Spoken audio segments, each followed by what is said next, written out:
Mesa de análisis en Tele 13 Noche. Saludamos a Paulín Cantor de Horizontal. ¿Cómo estás, Paulín? Muy bien, muy buenas noches. Carola Rivero. ¿Cómo estás? Instituto de Igualdad, muchas gracias por estar con nosotros, ya como es tradicional los martes, para hablar de la crisis de seguridad, un concepto que no les gusta mucho a algunos y que hoy día incluso generó como lo veíamos al principio del programa, una respuesta del presidente Boric, un mea culpa. ¿Cómo lo leíste, Paulín? A ver, la verdad es que por un lado se agradece, uno dice está bien que haga una reflexión así, pero por otro lado uno se pregunta, ¿son palabras que se las va a llevar el viento? ¿Son palabras que van a caer al vacío? Porque en realidad uno lo que espera ahora son acciones concretas, son gestos, que es lo que no hemos visto, porque muchas veces el presidente, por ejemplo, dijo caiga quien caiga, ¿cierto? Por el tema de la corrupción y el fraude con el tema convenios, y finalmente vemos que avanza a paso de tortuga, no ha caído la gente que tiene que caer, y vemos que no se toman las medidas, lo mismo con el tema de la migración irregular, ¿cierto? ¿Qué tiene que caer? ¿Qué falta que caiga? Yo creo que primero tenemos que establecer bien quiénes son los responsables, hay que apurar, yo creo que hay que evaluar qué pasa con el ministro Montes en términos de no la responsabilidad del día a día, pero en términos de si había o no una metodología de cómo defraudar al fisco. Pero hoy día uno, ¿qué es lo que siente? Siente que hay más de 35.000 millones de pesos dando vuelta que se entregaron en forma irregular. Entonces cuando uno escucha esto, este mea culpa, uno lo agradece, pero después dice, bueno, ¿qué viene después? ¿Viene un cambio? ¿Va a estar dispuesto a pelearse con el Partido Comunista el presidente? ¿Fueron palabras o hay algo de fondo? ¿Hay una reflexión respecto a la responsabilidad en el menoscabo de las autoridades? Igual es fuerte eso lo que dice el presidente. Mira, el concepto de mea culpa yo lo trasladaría más bien a la autocrítica, porque el otro tiene una connotación, una carga que yo creo que no corresponde a estos tiempos. La autocrítica me lleva a dos reflexiones. La primera es que el presidente, a raíz de su mandato, ha madurado. Y este mensaje de hoy día nos tiene que además poner en alerta también que este ejercicio de la autocrítica ojalá sea tomado por todos. La prioridad número uno hoy día es la delincuencia, pero estamos llenos de voladores de luces y yo creo que hay que concentrarse en ese tema. Por tanto, el llamado del presidente también tiene que ser en relación a la clase política en general. El Estado en general tiene que tener esta autocrítica porque todos están aprendiendo, no solo el presidente, también el Parlamento, también los jueces, también el Ministerio Público. Es decir, estamos tan enfrentados a esta crisis que yo creo que lo que nosotros debemos hacer es ponernos de acuerdo para tener una sola voz en la materia. ¿Pero qué debería hacer en concreto hoy el presidente? Yo creo que lo que él está haciendo junto con su gabinete, la ministra Toá, el subsecretario Monsalve, el subsecretario de Prevención del Delito, incluso el general de Carabineros han dicho que están todas las condiciones para poder enfrentar esto. Lo que yo creo que es un problema, sí, es que estas críticas permanentes lo que hacen es debilitar la institucionalidad. Y eso yo creo que es un problema. Yo creo que deberíamos bajar un cambio al menos. Ya, ese cambio a veces no se baja en la moneda porque esto ha tenido un efecto colateral, Paulín, que ha sido esta pugna que tú has visto no entre ellas, pero entre quienes defienden a la ministra Toá y entre quienes defienden a la ministra Vallejo, con emplazamiento, incluso ex voceros, Ricardo Lagos Weber estuvo aquí mismo el domingo diciendo que cuidaban mucho a la vocera y que la ministra Toá tenía que siempre estar tomando los fierros calientes. ¿Cómo lo ves tú? Bueno, yo creo que ha sido curioso. Yo creo que la primera vez que tenemos una vocera que cada vez que hay un fierro caliente tú ves que no es ella la que está frente a las cámaras dando las explicaciones.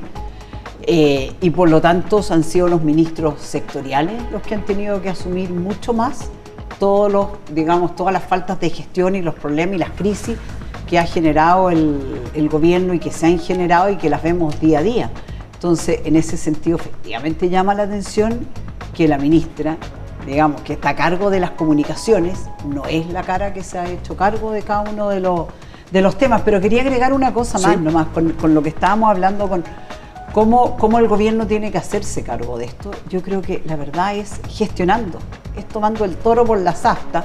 Y por ejemplo, si tenemos que expulsar migrantes irregulares, bueno, que lo haga y lo haga en forma concreta y veamos que los aviones estén saliendo a destino. Yo creo que ese es hoy día uno de los grandes problemas, que al final hay anuncios, hay intenciones, pero en la práctica, en el día a día, eso no se traduce en acciones concretas. Carola, ¿cómo ven desde el socialismo democrático esta pugna que se abrió entre las ministras o entre quienes defienden a las ministras, para ser más preciso? Mira, yo creo que nuevamente una discusión que no conduce a nada, porque nuevamente todos los días prácticamente se está convocando a la ministra Toá para distintas reuniones, para que vaya al Parlamento, claro.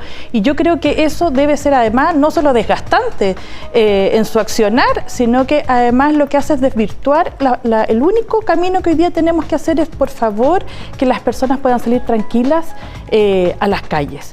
Yo vivo en una comuna en Independencia, donde confluyen todos estos elementos de los que hoy día nosotros estamos hablando. La inmigración irregular, es mucha gente que vive en estas condiciones, el desorden urbano, las condiciones además de ilegalidad, del comercio callejero. Es decir, nosotros tenemos hoy día una emergencia, una urgencia, y lo que nosotros debemos hacer es tener una sola voz en esto, porque de lo contrario lo que hacemos es debilitar a las personas que justamente están dedicadas a trabajar en esta materia. Fondo, el mar de fondo es una pugna entre figuras presidenciables, ¿no? Bueno, van a tener que ordenarse, ponerse de acuerdo. Yo creo que ellas van a tener que buscar un mecanismo, el presidente va a tener que ordenar esta situación, pero aquí lo importante y lo de fondo es el llamado de la ciudadanía a que podamos salir a las calles de manera tranquilos. Polín, que se jodan.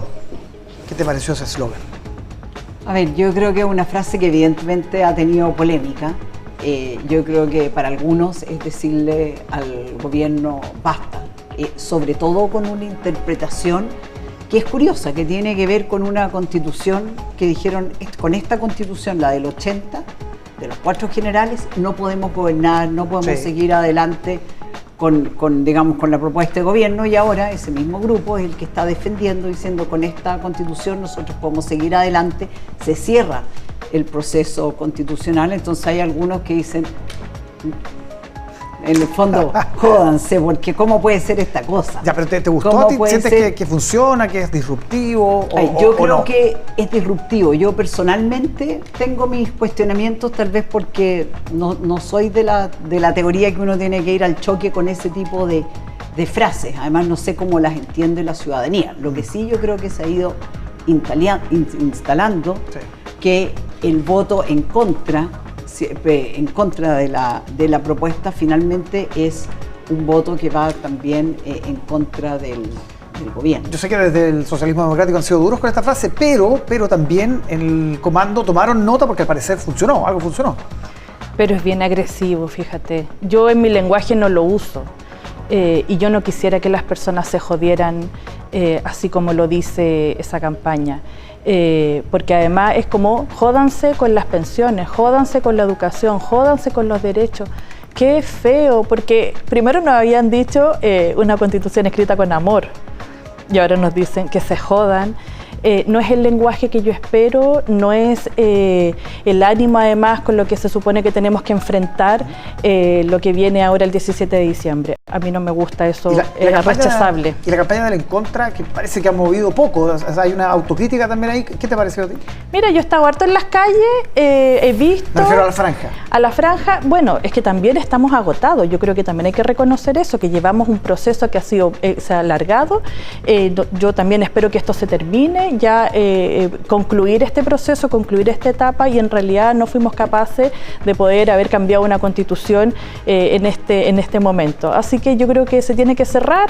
El en contra tiene una ventaja que se vio además manifestada en las últimas encuestas. Yo creo que hasta ahí vamos a llegar y se cierra el capítulo. Ahora el favor ha ido acortando la brecha. Yo creo que en el fondo, a medida que se ha ido transmitiendo e informando a la ciudadanía qué es lo que dice la Constitución, por qué es mejor una mejor propuesta que la Constitución actual. Entonces yo creo que eso las personas lo han ido interiorizando, y eso es lo que ha ido acortando la brecha. Sí, ojo, que hoy día acaba de salir de Tú Influyes 50 en contra, 27 a favor. O sea, no todas las encuestas coinciden en este crecimiento. Ahora hay que ver también cada encuesta comparativamente. Las dos opciones crecieron, pero todavía hay una brecha de acá. Claro, en esa todavía es alta. Es alta. Pero bueno, yo creo que... Pero con el también voto las cifras ya obligatorio- como que se van acercando, o sea, es decir, ya hay información que circula, ya la franja está desplegada, ya los comandos han podido tomar también sus propias mediciones. Yo creo que está bien clara Pero ya hay el harta de escenario. yo creo, igual todavía uno cuando está en la calle, yo estaba ahí volanteando harto también. Carola también. Todavía, no, me refiero que todavía hay mucha Sí. desafección con respecto al proceso.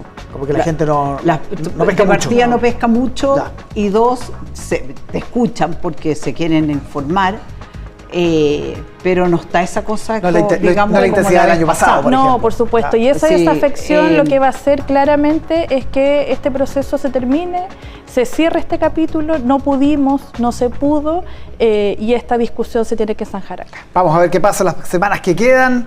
Paulín, Carola, muchísimas gracias por Gracias acompañarnos a como ti, todos los gracias. días martes. Buenas Muchas noches. gracias.